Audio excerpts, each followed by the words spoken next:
3 நாள் தான் வீட்டில் இருந்தார். 4வது நாளில் ஃபோன் வந்துச்சுன்னு சொல்லிட்டு கிளம்பிட்டார் ஆஃபீஸ். அப்பயே மேம் பக்கத்து வீட்டு பொம்பளையோட பழக்கம். எப்படி கண்டுபிடிச்சிங்க பக்கத்து வீட்டு பொம்பளையோட இருக்குன்னு? சொந்தக்காரங்களாம் சொல்ல ஆரம்பிச்சிட்டாங்க, என்ன உன் புருஷன் மணிமேலை தெருவில் இருக்காரு, ஏதோ ஒரு பொம்பளை இருக்குது அந்த வீட்டில் போய் இருக்கிறாரு. அப்போ அவரோட வாழவே கூடாது, அப்பவே நீ இறங்கி வந்திருக்கணும்ல. எடுத்தாலும் பரவாயில்ல, டைவர்ஸ் கொடுத்துருன்னு சொல்லிட்டேன். அதுக்கப்புறம் குழந்தை பெற்றிருக்கல. 5 வருஷம் கேப் விட்டேன் மேம். அப்போ கூட 5 வருஷம் விட்டுட்டு திருப்பி பெற்றுட்டல. ஆமாம், அந்த மாதிரி தப்பு பண்ணவர் கூட எப்படி இருப்ப நீ? வேற என்ன பண்ண சொல்றீங்க?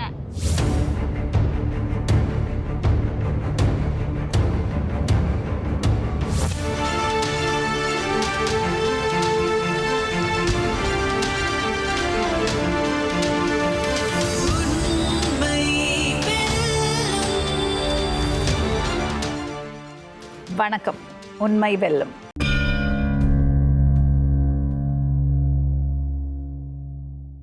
சொல்லுங்கம்மா, உங்கள் பேர்? என் பேர் ராஜலட்சுமி, வயசு 40ஆகுது. +2 முடிச்சுட்டு மெடிக்கல் ஷாப்பில் வேலை பார்த்துட்டு இருந்தேன். மெடிக்கல் ஷாப்பில் வேலை செய்துக்கிட்டே DCA பண்ணேன். என்ன DCI? Diploma computer application. அது படித்து முடிச்சுட்டு 20 வயசு ஆச்சு.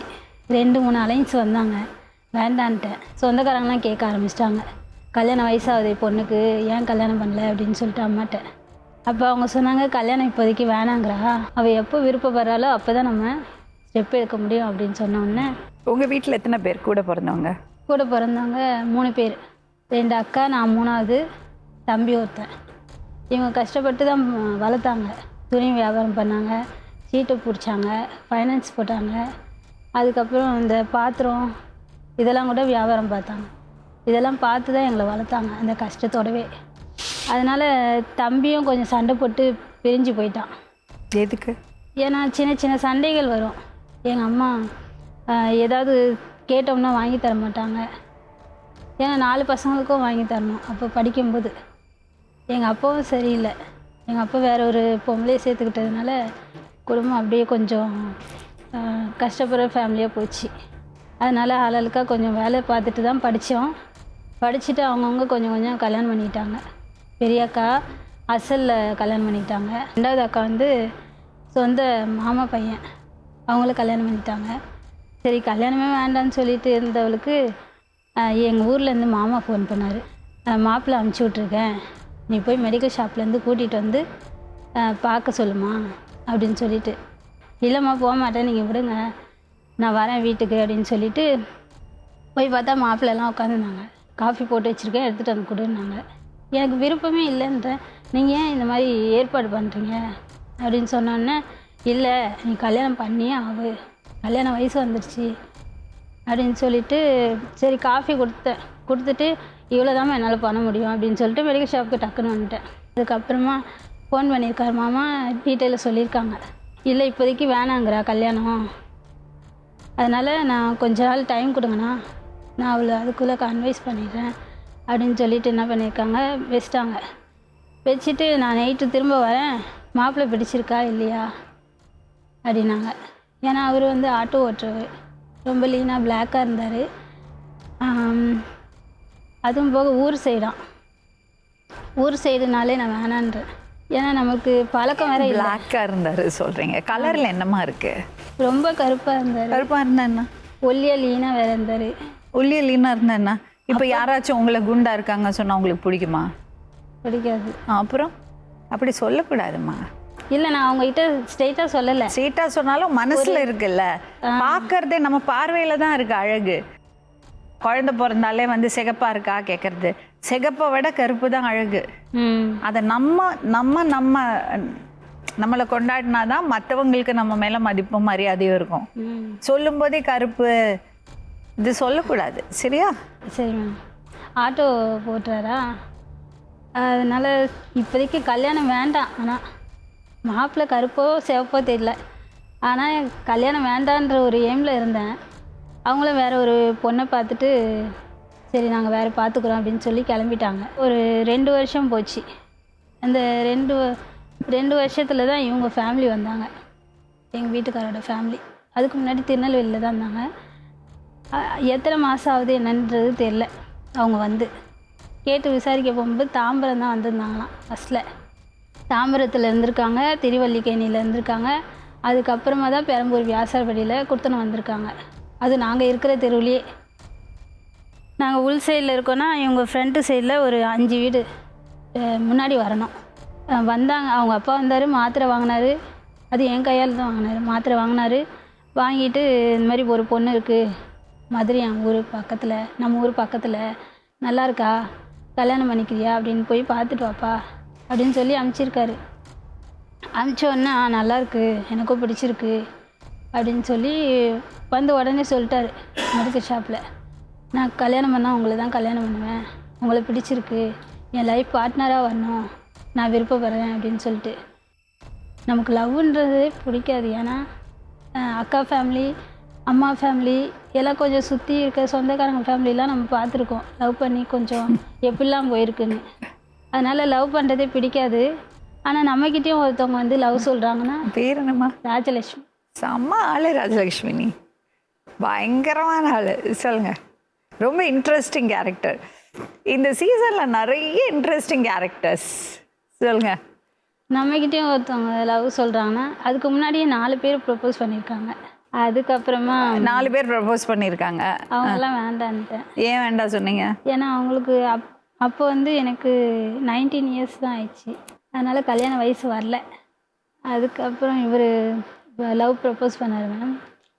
ப்ரப்போஸ் பண்ணிவிட்டு நான் என்ன சொன்னேன், நீங்கள் எதுனாலும் கடையில் வந்து பேசாதீங்க, ஏன்னா வேலை பார்க்குற இடம், அதனால் ஏதாவது சொல்லுவாங்க, அம்மாக்கிட்ட நீங்கள் வீட்டில் ஸ்ட்ரெயிட்டாக போய் பேசி பாருங்கள் அப்படின்னோடனே அவர் சர்டிஃபிகேட்டு பிகாம் முடித்தது, அப்புறம் டிசி இதெல்லாம் எடுத்துகிட்டு போயிருக்காரு. எடுத்துகிட்டு போயிட்டு அத்தை ஆன்ட்டின்னு சொல்லியிருக்கோம். இவர் அத்தை உரிமையோட டிசி எடுத்துகிட்டு வந்திருக்கேன், என் பேர் செல்வராஜ், வயசு 23 ஆகுது அப்படின்னு சொல்லி எல்லா டீட்டெயிலும் சொல்லிவிட்டு படித்த சர்டிஃபிகேட்டு டிசி எல்லாம் காமிச்சிருக்காரு. காமிச்சிட்டு நான் ஃபஸ்ட்டு பையன், எனக்கு அடுத்து 2வது தம்பி இருக்கான், நான் உங்கள் பொண்ணை கல்யாணம் பண்ணிக்கணும்னு ஆசைப்பட்றேன் அப்படின்னு சொல்லி பேசியிருக்காரு. என் பொண்ணு சம்மதம் வாங்கணும், ஏன்னா அவள் இப்போதைக்கு கல்யாணமே வேண்டான்னு சொல்லிட்டா, வர அலைன்ஸு பூரா வேண்டானே சொல்லிட்டா. ஒரு 3 மாதமாவது போட்டோம், உங்கள் வீட்டில் பேசி பார்த்துட்டு அப்பா அம்மாவோட வாங்க, வந்து முறைப்படி பேசுங்க அப்படின்னு சொன்னோன்னே அவங்களும் வந்தாங்க. வந்து பேசி பொண்ணு பார்த்துட்டு போனாங்க. போயிட்டு அவங்க என்ன சொன்னாங்க, உடனே வச்சுக்கலாம் கல்யாணம் அப்படின்ட்டாங்க. ஏன்னா உடனேன்னா அவங்க வீட்டில் வந்து ஒரு வேலையும் இல்லை, சொந்த வீடும் இல்லை, வண்டியா ஒன்றுமே இல்லை, கையில் ஒன்றுமே ஒரு ஜாப்பும் இல்லாமல் கல்யாணம் பண்ணிக்கிட்டு என்ன பண்ண முடியும் அப்படின்னு சொல்லி கேட்டதுக்கு, அதெல்லாம் கிடச்சிரும், எனக்கு நம்பிக்கை இருக்குது அப்படின்னு சொன்னோன்னே, ஒரு ஜாப்பை பாருங்கள் ஃபஸ்ட்டில், அப்புறம் வீடு வாங்குங்க, அதுக்கப்புறம் வந்து வேணால் கேளுங்க, நான் கல்யாணம் பண்ணிக்கிறேன் அப்படின்னோடனே 3 மாதம் முடிஞ்ச உடனே இவருக்கு வேலை கிடச்சிது, ப்ரொமோஷன் கிடச்சிது, வீடு கட்டவும் செஞ்சாங்க ஊரில் திருநெல்வேலியில். எல்லாம் முடிஞ்ச பிறகு அதுக்கு இடையிலேயே கொஞ்சம் இவங்க ஃபேமிலியை பற்றி விசாரிக்க ஆரம்பித்தாங்க எங்கள் அம்மா. ஏன்னா கொஞ்சம் அரசல் புரசலாக பேச ஆரம்பித்தாங்களா, கேர்ள் ஃப்ரெண்டெல்லாம் நிறைய இருக்கான் இவருக்கு. சரி கேர்ள் ஃப்ரெண்டு தானே, அது எல்லாருக்கும் இருக்கிறது தான், பாய் ஃப்ரெண்டு கேர்ள் ஃப்ரெண்டு அதெல்லாம் நம்ம ஒன்றும் கேட்க முடியாது. ஸ்கூல் படிக்கும் போதுன்னு பார்த்தா கூட கேர்ள்ஸு பாய்ஸு சேர்ந்த மாதிரி தான் படிக்கிறது இருக்கும். அதனால் இது ஒன்றும் தப்பு இல்லைன்ட்டு விட்டுட்டேன் அப்போது. ஏன்னா ஜென்ரல் நாலேஜ் இம்ப்ரூவ்மெண்ட் ஆக எல்லாமே சகஜமாகிட்டே வருது. எனக்கு தான் படிக்கும் போதுலேருந்து ஒரு பாய் ஃப்ரெண்டும் கிடையாது பழக்கம், கேர்ள் ஃப்ரெண்டு இருக்காங்க. ஒரு பாய்ஸுக்கிட்டே நான் பேசினதும் இல்லை, படிக்கும்போது பேசியிருக்கேன் கிளாஸ் ரூமில். மற்றபடி வெளியிலையா ஒரு தப்பான பழக்கமா அதெல்லாம் கிடையவே கிடையாது. நான் அவர்கிட்டையும் சொல்லிட்டேன், எனக்கு பாய் ஃப்ரெண்டு கிடையாது, எங்கள் அப்பாவும் இடையில பிரிஞ்சு போயிட்டாரு, கஷ்டப்பட்டு தான் வளர்ந்துருக்கோம், அதனால் எப்படி வச்சுக்க போகிறேன் உன் பொண்டாட்டியை நான் வந்தேனா அப்படின்னோடனே, நான் தங்க தட்டில் தாங்குற மாதிரி தாங்குவேன்.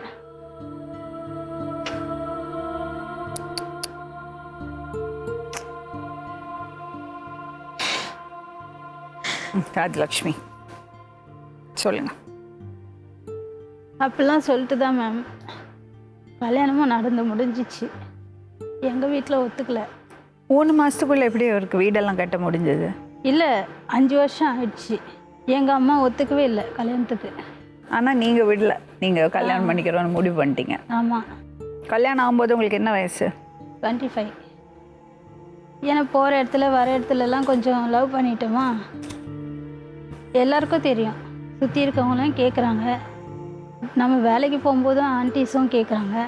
அதனால் என்ன பண்ணுறது தெரியல அப்படின்னு சொல்லிட்டு எங்கள் மாமனார்கிட்ட கேட்டேன். உங்கள் பிள்ளை இப்படிலாம் இருக்காரே, நல்லா பார்த்துப்பாரா என்ன, நீ மருமகளாக வந்துடுமா, நாங்கள் பார்த்துக்குறோன்னு சொல்கிறீங்க பெத்த பொண்ணு மாதிரி அப்படின்னு சொல்லி கேட்டதுக்கு சரி அப்படின்னு சொல்லி வர சொல்லிட்டாங்க. வந்துட்டு எங்கள் அம்மா கிட்ட போய் சொல்கிறேன், நீங்களும் வந்துடுங்க கல்யாணத்துக்கு அப்படின்ட்டு. அவங்க நான் வரமாட்டேன். ஏன் அம்மா தானே ஒத்துங்கிட்டாங்க? ஏன்னா கொஞ்சம் விசாரிக்க போகும்போது பொம்பளைங்களோட பழக்கமாக இருக்கு.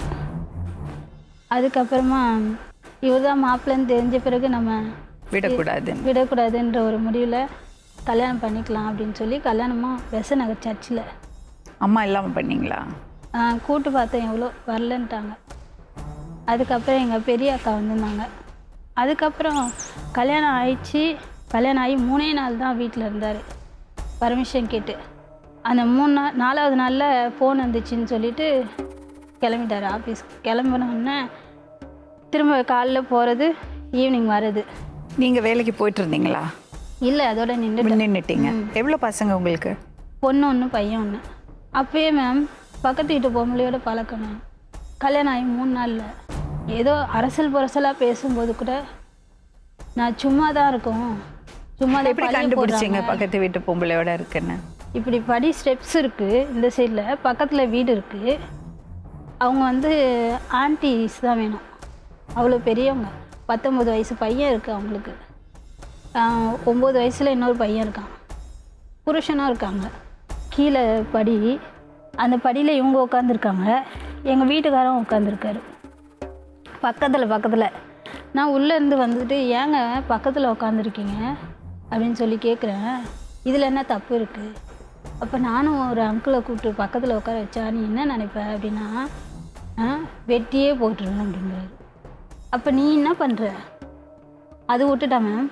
அதுக்கப்புறம் ஃபேன் ஓடலன்னு சொல்லிட்டு உள்ளே கூப்பிட்டு படுத்துட்ருக்காங்க. நம்ம லவ் பண்ணி தான் கல்யாணம் பண்ணோம். அதுக்குள்ளேயே இருந்தாலும் ஒரு வாரம் ஆகல, அதுக்குள்ளே இப்படிலாம் பண்ணுது அப்படின்னு சொல்லிட்டு என்ன நினைக்கிறதுனே தெரில. அதையும் கூப்பிட்டு கேட்குறேன், என்ன பண்ணிட்டு வர அப்படின்னா, ஃபேனு தான் மாட்டிகிட்டு இருந்தேன் அப்படின்னு சொல்லி பச்சையாக போய் பார்த்தீங்களா? ஒரு பக்கம் அழுவுறதா, ஒரு பக்கம் நம்ம அம்மா சொன்னதே கேட்டிருக்கலாமா அப்படின்ற ஒரு கேள்வி எனக்கே வந்துடுச்சு. கீழே ஒரு ஆண்டி இருந்தாங்க, அவங்க எங்கள் அம்மாவுக்கு தெரிஞ்சவங்க தான். அவங்க வந்து பார்ப்பாங்க, பார்த்துட்டு ஏன் திடீர்னு சத்தம் போட்டுகிட்டே இருக்கீங்க அப்படின்னு சொன்னோன்னே, இல்லை இவ தான் அடங்கவே மாட்டேங்கிறா, என் பிள்ளை அங்கே போகக்கூடாது இங்கே போகக்கூடாதுன்னு சொல்கிறா அப்படின்னு சொல்லிட்டாங்க. நான் அப்படி சொல்லவே இல்லை ஆண்டி, நான் கூட்டு பார்க்குறேன் வரமாட்டேங்கிறா, டீ கூட குடிக்கிறதுக்கு வரல, அப்போ என்ன ஆண்டி பண்ணுறது அப்படின்னு சொல்லி அவங்ககிட்ட சொன்னோன்னே, ஏன்பா நீ இப்படி இருக்க, பொண்ணு கல்யாணம் லவ் பண்ணி தான் கல்யாணம் பண்ணேன், அப்படி இருக்கும்போது எப்படி வச்சுக்கணுமோ அப்படி வச்சுக்கணுமா இல்லையா, நீ என்னத்துக்கு அவங்கக்கிட்டலாம் போய் பழகுற, சரி பழகுற சரி அதோடு வச்சுக்க வேண்டியதானே அப்படின்னு சொல்லி அவங்க கேட்டுட்டு, நீங்கள் இதிலெல்லாம் தலையிடாதீங்க அப்படின்னு சொல்லி அவங்கள அனுப்பிச்சிட்டு அதுக்கப்புறமா ஒரு 3 மாதம் போச்சு மேம். 3 மாதம் போனதுக்கப்புறம் கன்சீவாக இருக்கிறேன்டா செல்வா அப்படின்ட்டு மெசேஜ் அனுப்பிச்சிருக்காங்க மேம். அந்த பொம்பளை கன்சீவாக இருக்கேன், 3 மாதம் கழிச்சிடவா வச்சுக்குவா. நீங்கள் எப்படி மெசேஜ் பார்த்தீங்க? எங்கள் வீட்டுக்கார் செல்லு வாங்கி அவர் குளிக்கிறதுக்கு போயிட்டாரு, சவுண்ட் வந்துச்சு, எடுத்து பார்த்தா யாருன்னு பார்த்தா பத்மான்னு போட்டிருக்கு. இது நடந்து எத்தனை வருஷம் ஆச்சு? இது நடந்து கல்யாணம் ஆன புதுசில் தான் மேம். இப்போ எத்தனை, உங்கள் குழந்தைக்கு என்ன வயசு? 13. 15 வயசு வருஷம் இருக்குமா கல்யாணம் ஆகி? இல்லை 14 வருஷம் ஆகும். அப்படியே மெசேஜ் காமிச்சு கேட்குறேன், இங்கே பாருங்க மாமா உங்கள் பிள்ளையோட லட்சணத்தை. கூட்டு குடும்பமா? ஒன்றா இருக்கும்போது இப்படிலாம் இருக்காரு உங்கள் பிள்ளை, அப்போ என்னத்துக்கு கல்யாணம் பண்ணி கொடுத்தீங்க, என் லைஃப்பை நேரத்துக்கு ஸ்பாயில் பண்ணீங்க அப்படின்னு கேட்குறேன். இருமா ஏமா இப்படிலாம் பேசுகிற, இரு பொறுமையாக இரு அப்படின்னா, இந்த பாருங்கள் 3 மாதம் கன்சீவாக இருக்கலாம் அப்படின்னோடனே, இல்லை வேறு ஏதாவது ராங் மெசேஜாக வந்திருக்கோம் அப்படின்னு சொல்லிட்டு குழந்தையும் பெற்றுட்டாங்க. நான் மாதமாக இருக்கேன், அவங்களுக்கு 3 மாதம்னா எனக்கு 1 மாதமா கன்சீவ் ஆகி, அந்த 1 மாதம் கன்சீவாக இருக்குன்னு சொல்லி ஹாஸ்பிட்டல் போய் செக்கப் பண்ணிவிட்டு வந்துட்டு 1 மாதம் ஆச்சு, அப்புறம் 2வது மாதம் ஆச்சு, 2வது மாதம் எண்டில் போயிட்டு செக்கப் பண்ணிட்டு வந்தோம். கன்சீவாக இருக்கான்னு வந்துச்சு. வந்துட்டு என்ன சொல்கிறாங்க என் மாமியார், ஃபஸ்ட்டு பையன் பெற்று தரலன்னா இவளை கலட்டி விட்டுருடா. அது அவர் குழந்தை தானா தெரியுமா? அவங்களே ஒத்துக்கிட்டாங்களா? ஆமாம், அவங்களும் ஒத்துக்கிட்டாங்க. முழுக்க முழுக்க மாமியார் தான் உடந்த. ஆம்பளை பையனா பொண்ணா? பொண்ணு. இல்லவே இல்லைன்னு சாதிச்சிட்டாங்க. பொய் பேசுகிறாங்க, ஏகப்பட்ட பொய். அதுக்கப்புறமா இவங்க ஃபோன் பண்ணி கூப்பிட்றது, வேறு எங்கேயோ மீட் பண்ணுறது. மீட் பண்ணிவிட்டு வீட்டுக்கு மளிகை ஐட்டம் இதெல்லாம் கேட்டு வாங்கிக்கிட்டு வந்துடுறது வீட்டுக்கு. இங்கே பக்கத்தில் கூட்டு வச்சு பேசினா நான் சத்தம் போடுறேன்ட்டு வெளியிலே மீட் பண்ணி வாங்கிட்டு அமுச்சு விட்டுறாங்க, ஒன்றுமே தெரியாத மாதிரி. எங்கள் வீட்டில் நான் எப்படி வளர்ந்தேன்னா, பொய் பேசுனா எங்கள் அம்மாகிட்ட பேச மாட்டேன், எங்கள் அக்கா போய் பேசுனா அவங்ககிட்டையும் பேச மாட்டேன். ஏன்னா அது வரைக்கும் நம்மளை என்ன பண்ணணும், தயார் பண்ணிக்கணும் அந்த பொய்யெல்லாம் ஏற்றுக்கிறதுக்கு. அதுக்காக பேசாமல் இருக்குது தான் நமக்கு கொஞ்ச நேரத்துக்கு பெட்டருன்னு சொல்லிட்டு அப்படி தான் வளர்ந்தேன் நான். ஒரு பொய் பேசுறதா, திருடுறதா, வேறு எதுவும் பழக்கமா ஒன்றுமே கிடையாது. ஆனால் எங்கள் வீட்டில் இருக்கவங்கலாம் பொய் பேசாதவங்கன்னு சொல்ல மாட்டேன், பொய் பேசியிருக்காங்க. எங்கள் அப்பாவும் பேசியிருக்காங்க, என் தம்பி பேசியிருக்கான், எங்கள் அக்காங்க பேசியிருக்காங்க, எங்கள் அம்மாவும் பேசியிருக்காங்க. ஆனால் அப்படி இருக்க என்கிட்ட வந்துட்டு எல்லாரும் பொய் பேசி பேசி நடித்து காட்டுறாங்க. அதுக்கப்புறம் எப்படி இருந்தது உங்கள் வாழ்க்கை? பிரச்சனையிலையும் குழந்தைய பெற்று எடுத்துட்டேங்க. பெற்று எடுத்து ஒரு 4 மாதத்தில் திரும்ப ஒரு பிரச்சனை, பெரிய பிரச்சனை ஆயிடுச்சு. என்னது? குழந்தைக்கு கதவு தாப்பால் போட்டுட்டு பால் கொடுத்துட்டு இருந்தேன்.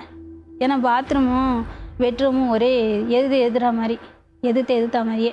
அதனால் ஏதாவது சொல்லுவாங்க அப்படின்னு நினச்சி உள்ளே இருந்தேன். இருந்துட்டு இருக்கும்போது அந்த வர சொல்லு அப்படின்னாரு.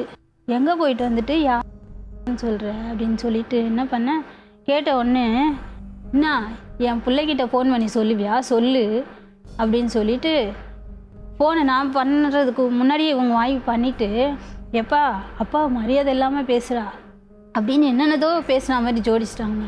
நான் தான் சொன்னேன், நீ 1 வருஷம் 2 வருஷம் இல்லை 5 வருஷம் என் கூட பழகியிருக்க. இன்னைய வரைக்கும் அந்த கல்யாணம் ஆகுது, 1 வருஷம் ஆகுது. அந்த 1 வருஷத்தில் இவங்க இப்படிலாம் பேசுகிறாங்க. கல்யாணம் ஆன புதுசுலேருந்து என்னெல்லாம் போய் பேசுனாங்க, என்னெல்லாம் வீட்டில் நடக்குதுன்னு எல்லா முதற்கொண்டும் நீ ஆஃபீஸ் முடிஞ்சு வந்து படுக்கும்போது சொல்கிறேனே, தூங்கும்போது அப்போ எல்லாமே கேட்டுக்கிட்டு நீ எப்படி என்கிட்ட திரும்ப கேட்குற அப்படின்னோடனே, சரி வெய் ஃபோனை வெய், நான் வரேன் வந்து பேசிக்கிறேன் அப்படின்னு சொல்லிட்டு வந்தார் ஆஃபீஸ்லேருந்து. வந்தோடனே, பா என்ன பேசினேன்? ஆமாடா நான் பேசினேன் அப்படின்னோடனே அடிக்கிறதுக்கு போயிட்டார். மாமனார், என்னையும் அடிக்க வந்துட்டியாடா, அவ்வளோ உன் பொண்டாட்டி உன்னை மயக்கி வச்சிட்டாளா? மயக்கலை, நீ கேட்டது தப்பு தானேப்பா, நீ எப்படி கேட்டிருப்ப அப்படின்னு சொல்லிட்டு அவர் தம்பி, எங்கள் வீட்டுக்காரோட தம்பி ஒரு சைடு கழுத்தை நெருக்கி வந்துட்டான். அவங்க அப்பாவும் ஒரு சைடு கழுத்தை நெருக்கி வந்துட்டார். குழந்தைய வச்சுட்டு நான் என்ன பண்ணுறதுனே தெரியல. மாமியார், நல்லா இருப்பீங்க விட்டுருங்க, அவள் சண்டையை மூட்டி விட்டா நல்லா இருக்க குடும்பத்தை நான் அம்பாக்கிட்டேன்றாங்க. அதுக்கப்புறமா இல்லை மேம், நாங்கள் தனி குத்தனம் போயிட்டோம். உன் பொண்ணுக்கு என்ன வயசுமா இப்போது? 13 மேம். இப்போ இந்த 13 வருஷம் என்ன நடந்தது? தனி குத்தனம் போயிட்டு எங்கள் அக்கா வீட்டுக்கு தான் மேம் போனேன் ஃபஸ்ட்டில். ஏன்னா அப்பயும் அட்வான்ஸ் கொடுக்கறதுக்கு காசு இல்லையா, எல்லா காசும் சம்பாரிச்சு அவங்க அப்பா கிட்ட கொடுத்துட்டு இருந்தார் மேம். கல்யாணம் அவர் கூட தானே வாழ்ந்தேன். அப்புறம் ஆமாம், இந்த சின்ன சின்ன விஷயத்தெல்லாம் விடு, எப்படி இருந்தது உன் வாழ்க்கை? அதுக்கப்புறம் தொடர்பு இருந்ததா? ஆமாம், வெளியில் தனி குத்தனம் வச்சோம். என் பொண்ணுக்கு 2.5 வயசு. சொந்தக்காரங்களாம் சொல்ல ஆரம்பிச்சிட்டாங்க, என்ன உன் புருஷன் மணிமேலி தெருவில் இருக்கார், அங்கே யார் இருக்கா, ஏதோ ஒரு பொம்பளை இருக்குது அந்த வீட்டில் போய் இருக்கிறாரு, இதெல்லாம் தப்பாக தெரியலையா உனக்கு, நீ போய் பொண்டாட்டி தானே, நீ கேட்க மாட்டியா அப்படின்னு சொல்லி 3-4 பேர் வந்து வீட்லேயே வந்து பேசிட்டு போனாங்க. அப்படி இருக்கும்போது நம்ம எப்படி கண்டுக்கிறாமல் இருக்க முடியும்? போனேன் நான், குழந்தைய தூக்கிட்டு எங்கள் அம்மா எங்கள் அக்காவையும் கூட்டிகிட்டு போனால் உள்ளே உட்காந்து டீ குடிச்சிட்டு படுத்துட்ருக்கேன். அந்த பொம்பளை யார், எங்கேருந்து வந்தா, எந்த மாதத்தில் வந்தா கொடுத்தனோம் அப்படின்னே தெரியாது. நம்ம அந்த ஊர்லேயே பிறந்து வளர்ந்து நீ இப்படிலாம் ஒரு அசிங்கத்தை படுத்துறியே, அப்போ நான் என்ன மேம் கேட்பேன்? நான் உன்கிட்ட புள்ள பேக்கலையா, உன் கூட சந்தோஷமாக இல்லையா அப்படின்னு கேட்பேனா கேட்க மாட்டேனா? கேட்டேன் நான். கேட்டதுக்கு அதெல்லாம் இல்லை அப்படின்னு கம்ப்ளைண்ட் கொடுத்துட்டோம். இந்த இடையில தனி குடுத்தனம் இருக்கும்போது இவர் கரெக்டாக 10:30 மணிக்கு வீட்டிலேருந்து லஞ்சு எல்லாமே கட்டி கொடுப்பேன், ஆஃபீஸ்க்கு போயிட்டு வாங்க அப்படின்னு. அந்த 10:30 மணிக்கு எப்படி தான் அது என் மாமியாருக்கு தெரியுமோ தெரியல, ஃபோன் பண்ணிவிட்டு, எப்பா வீட்டுக்கு வந்துட்டு போப்பா, மாத்திரை வேணும் அப்பாவுக்கு. எப்படி இப்படி இப்படி தண்ணி கொடுத்தன இருக்கும்போது கூட இவங்க ஃபோன் பண்ணி கூப்பிட்டு என்ன கேட்குறாங்க, செலவுக்கு பார்த்துட்டு போடா அப்படின்றாங்க. நான் என் கை குழந்தைய வச்சுக்கிட்டு பால் பவுடருக்கு வீட்டில் சமைச்சு சாப்பிட்றதுக்கு ஒரு தடவையும் காசுக்கு எதிர்பார்த்துட்ருக்கேன். இவங்க ஹஸ்பண்டை வர சொல்லுங்கள். அப்போலேருந்து காசு தரல. இப்போ என்ன வேணும் உங்களுக்கு? இப்பயும் ஏதோ பழக்கத்தில் பழகி ஏதோ ஒரு அமுதாவான் அந்த பொம்பளை. நீ எதுக்கு அவரோட இருக்க? இவ்வளோ பெரிய தப்பு நடக்கிறதுன்னா யார் மேடம் இருக்கா போகிறதுக்கு?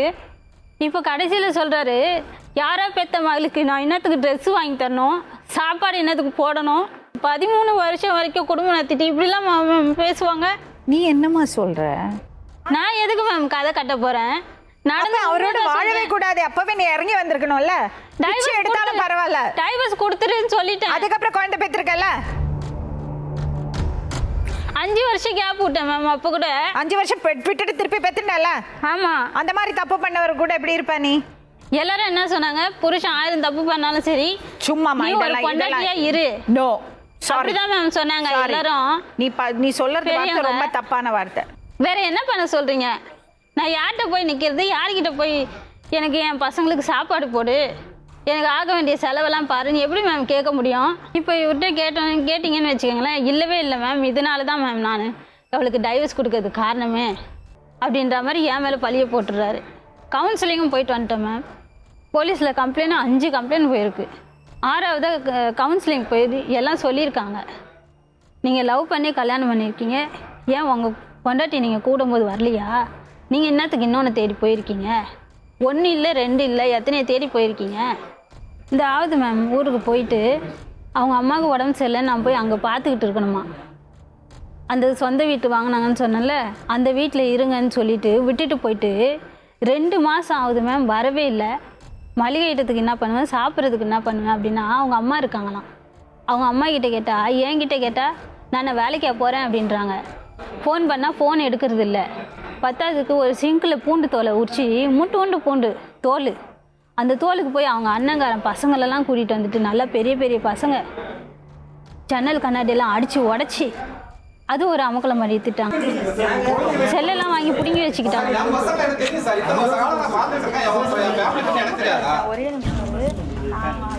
ஒரு நிமிஷம் சொல்லுங்க. நீங்க ஏன் இப்படி பார்க்காம விட்டீங்க? யார் மேடம்? எங்கெல்லாம் இஷ்யூ பண்ணாங்க, வாங்க டாக்டர்கிட்ட காமி கூட்டு போறேன், ஆளுங்களை அனுப்பி விடுங்க மேடம். எங்க டாக்டர் கன்சல்ட் பண்ணேன்னு சொல்லி. எப்படி வந்தீங்கம்மா நீங்க இங்க? நான் உங்களுக்கு ஃபோன் பண்ணிட்டு தான் மேம் வந்தோம். மேம் பேசினாங்க, பேசிட்டு சரி வாங்க வந்து நீங்கள் டெலிவரி ஆனதுக்கு அப்புறம். ஆமாம் மேடம், டெலிவரி ஆன பிறகு தான் அவங்களுக்கு டெலிவரி ஆன பிறகு அந்த குடும்ப கட்டுப்பாடு ஆப்ரேஷன் பண்ணது எங்க டாக்டர் தான் பண்ணாங்க. டெலிவரிக்கு அப்புறமே உங்களுக்கு மைண்ட் டிஸ்டர்ப் ஆயிருக்கு. ஆமா, அதுவும் டாக்டரை கன்சல்ட் பண்ண சொன்னாங்க. அப்புறம் கன்சல்ட் பண்ணதுக்கு வரல.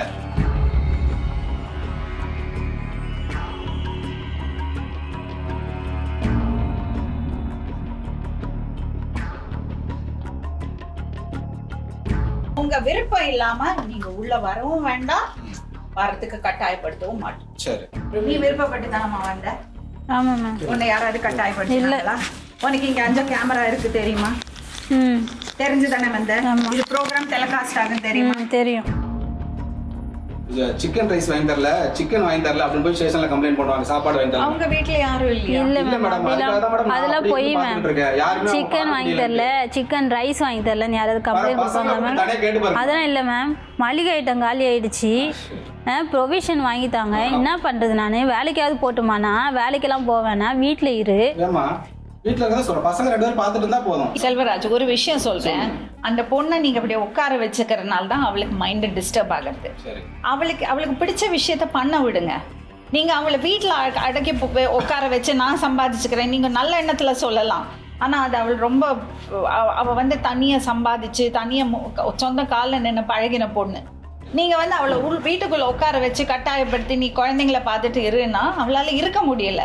மென்டலி அவள் டிஸ்டர்ப் ஆகுறான். தயவு செஞ்சு உனக்கு என்னம்மா வேலைக்கு போகணும்? எனக்கு மெடிக்கல் ஷாப்ல ஏதாவது ஜாப் கிடைச்சா வேலைக்கு அனுப்புங்க அவங்கள. எதுக்கு எடுத்தாலும் உங்கள்கிட்ட கை நீட்ட வேண்டி இருக்கு.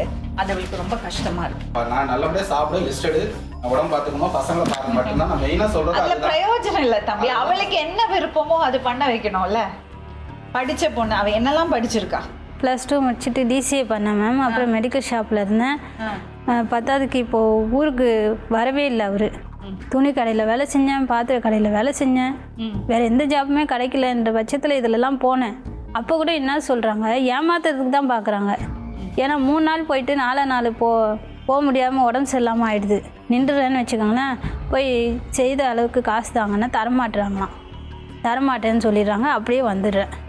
கேளுங்க மேடம், எந்த ஜாப்பில் போனாலும் நான் ஃப்ரீடம் தான் விட்றேன், நிற்கிறது இல்லை. எங்கேயுமே 3 நாள் 4 நாள் போயிட்டு நேற்று இருந்தாந்து என்ன ஃபோன் பண்ணுறாங்க. நான் பக்கத்தில் தெருவில் வேலைக்கு போயிருக்கேன், 2 நாளே வேலைக்கு போனேன், அந்த சம்பளத்தை நீ வாங்கி தர முடியுமான்னு என்கிட்ட கேட்குறாங்க. ஃபோன் பண்ணி கேட்குறாங்க. புரியுங்களா? டீ தூள் கடை அந்த மாதிரி கேட்குறாங்க என்கிட்ட. இந்த துணி கடை வேலைக்கு போகிறேன்ட்டு நான் 10 நாள் வேலை பார்ப்பாங்க. அவங்க அம்மா விட என்ன சொல்லாமல் வளர்ந்து ஊர்லேருந்து வந்துட்டு 10 நாள் வேலைக்கு போவாங்க. இங்கேருந்து அதுக்கப்புறம் போக மாட்டாங்க. பசங்களை ஸ்கூலுக்கு அனுப்பணும், பையன் வாந்தி எடுத்தான், பொண்ணுக்கு வந்து தலைவலி வருது அப்படின்னு ஸ்கூலுக்கு அனுப்ப மாட்டாங்க. இப்போ ஒரு விஷயம் நான் சொல்றேன், இதை நீங்க எப்படி சமாளிக்க போறீங்க? ஐயோ சமாளிக்கல. நான் எப்படி வாழ்ந்துகிட்டு இருக்கேங்கிறதே எனக்கு அப்படி இருக்கேன். அந்த மாதிரி வாழ்ந்துட்டு 2 பசங்க, என் பொண்ணு என் பையன், அந்த விஷயத்துக்காக மட்டும்தான் எவ்வளவோ விஷயத்த டாக்ஸராக கொடுத்துட்டு இருக்கேன். நான் குடிகாரனும் வேற எந்த பழக்கம் சத்தியமே எனக்கு ஒரு பழக்கம் கிடையாது madam. You have to take her to a psychiatrist. கண்டிப்பா நான் பார்க்குறேன். அவங்க ஒத்துழைச்சாங்கன்னா கண்டிப்பா எல்லாம் ஒத்துழைச்சாங்கன்னா அவங்க ஒத்துழைக்கிற நிலைமையில் இல்லைப்பா. இப்போ வந்தார் இல்லையா இந்த பொண்ணோட ஹஸ்பண்ட், அவரோட கோவம் நியாயமானது, அவரோட ஆதங்கம் ரொம்ப நியாயமானது. என்னன்னா அவர் ஒரு இடத்துல வேலை பண்ணுறாரு, 4 பேரோட பழகிட்டு இருக்காரு. இந்த காலத்தில் ஒரு குடும்பத்தை பார்க்கணுன்னா எவ்வளோ பெரிய ஸ்ட்ரகிளாக இருக்குது. அதுக்கடையில் அவருக்கு வந்து வீட்லேயும் இந்த பிரச்சனை ஓடிட்டுருக்கு. ராஜலக்ஷ்மி என்கிட்ட வந்து பேச ஆரம்பித்தோன்னா அவங்க ரொம்ப புத்திசாலின்னு எனக்கு பட்டுது. ரொம்ப ரொம்ப மைன்யூட் டீட்டெயில்ஸ் எல்லாம் அவங்க சொல்லிகிட்டு இருந்தாங்க. நான் ரொம்ப ரசித்தேன் அதை. ஆனால் போக போக எனக்கு அவங்களுக்கு ஒரு ஒப்சஷன் இருக்குது, அவங்க ஒரு ஸ்டேபிள் மென்டல் ஹெல்த் அவங்களுக்கு இல்லைன்னு எனக்கு தோண ஆரம்பிச்சது.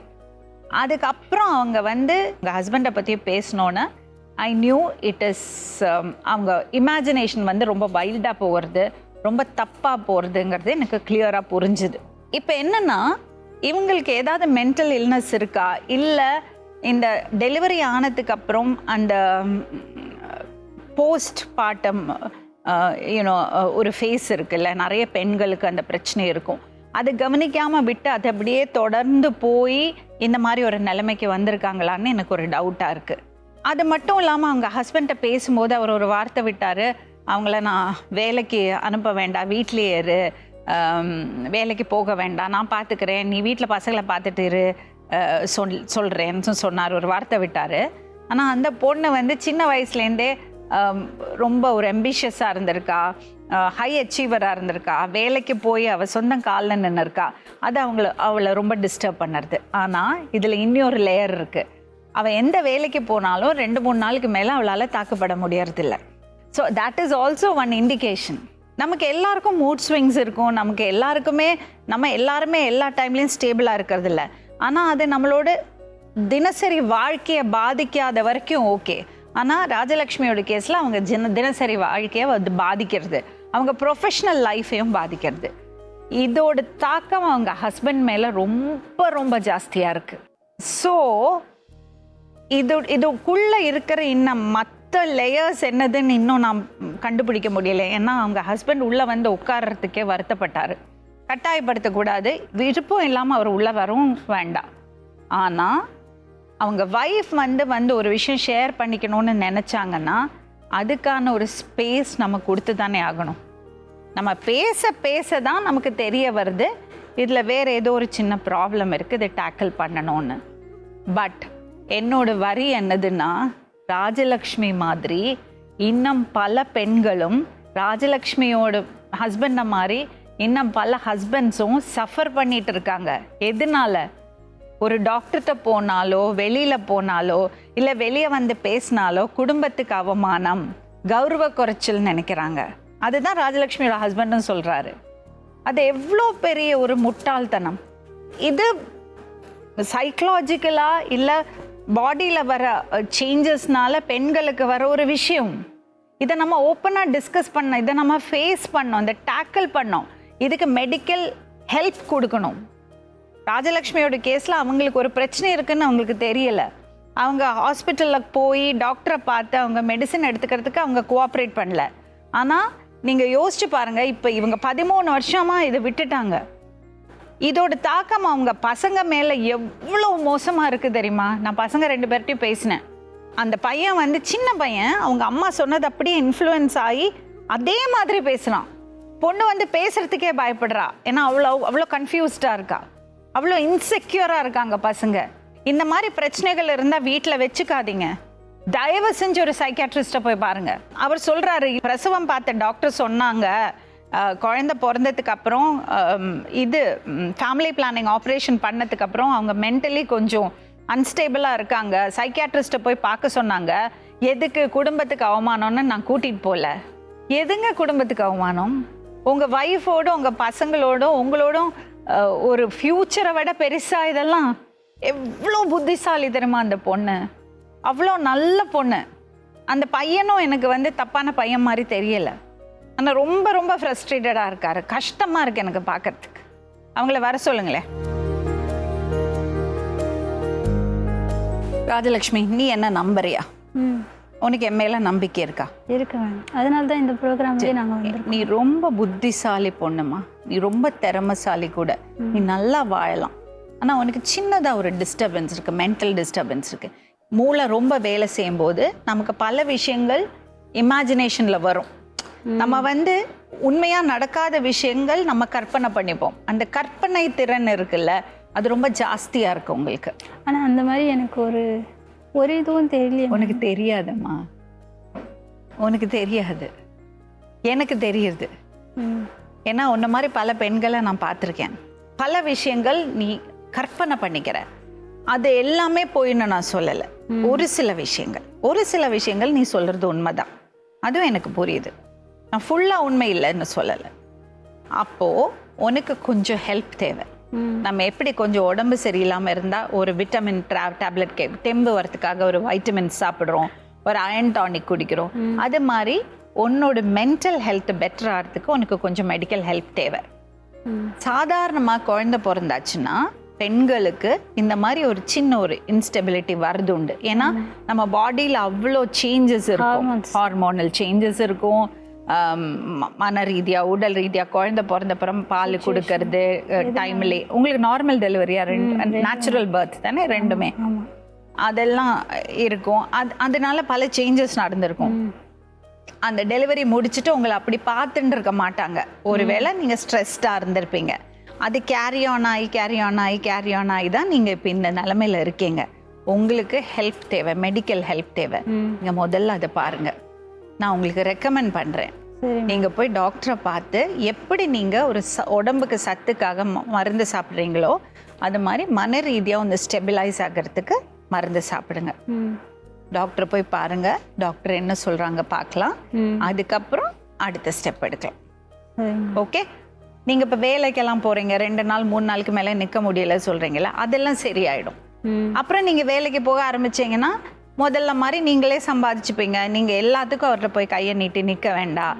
குடும்பத்தை கொஞ்சம் கூட பெட்டராக பார்க்க முடியும். சரியா? சரி. மிஸ் வெண்ணிலா வந்து ஊரில் இல்லை, அவங்க ஃபோனை எடுக்கலை. ஆனால் நம்ம டீம் கூட்டிகிட்டு போயிடுவாங்க.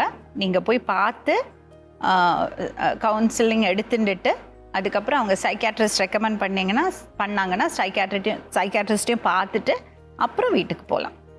சரியா? ஓகே. சரி. மீண்டும் இன்னொரு உண்மை சம்பவத்துடன் உங்களை சந்திக்கும் வரை நன்றி, வணக்கம்.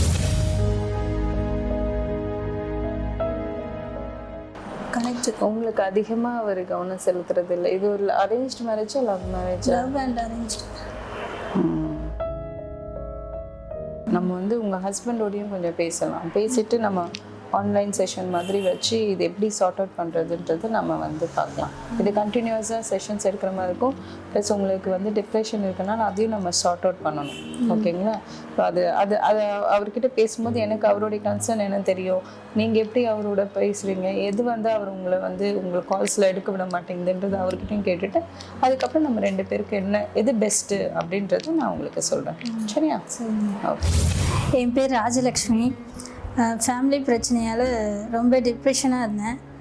அந்த நேரத்தில் உண்மை வெல்லும் ப்ரோக்ராம் நம்பர் கிடச்சிது. அந்த ப்ரோக்ராமில் கலந்துக்கிட்டோடனே மேம் வர சொல்லி ஒரு நல்ல சொல்யூஷன் கொடுத்தாங்க. இந்த ப்ரோக்ராம் மூலிமா எங்களுக்கு நல்ல சொல்யூஷன் கிடைச்சதுக்காகவும் கலைஞர் டிவிக்கும் லக்ஷ்மி ராமகிருஷ்ணன் மேடம்க்கும் ரொம்ப நன்றி.